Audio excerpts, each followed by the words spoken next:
So you've asked me to write a quartet that will be premiered alongside Beethoven's Opus 132, and I was thrilled about that. I mean, it's a piece that I have loved and revered since being a teenager, and I think it's actually one of the only Beethoven pieces that I can vividly remember where I was when I first heard it on a tape cassette in my brother's car, and we got to where we were traveling before the slow movement in the middle of the piece was finished. But it's not the sort of music that you can turn off.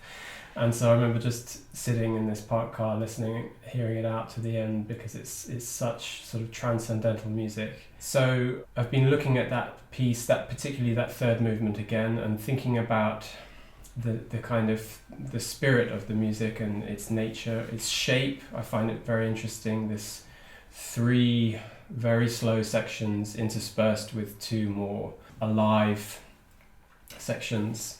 At the start of it, it's so stripped back. So these kinds of qualities are things that I've been thinking about in my own piece. How to try and get to the essence of an idea that at its origins, that at the outset can be expressed in almost quite a sort of naked way, with nothing kind of fancy going on, completely unadorned, but just like a skeleton or something.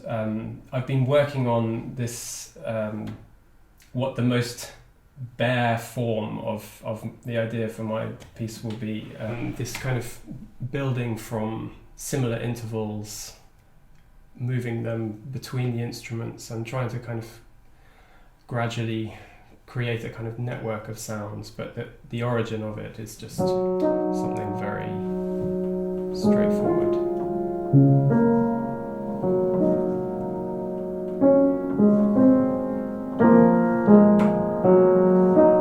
And I suppose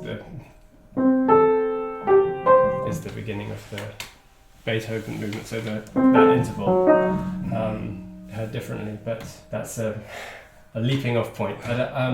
As I'm talking to you, it's very much like I'm kind of lost in the woods with the piece, in a good way, but there's always a stage when you're writing something where it could go in multiple different directions. Towards the end of a piece, the answers to the questions start coming faster, I find. It starts taking on its own kind of inner logic, but in the middle of things where I am at the moment, there's a lot of sort of ambiguity.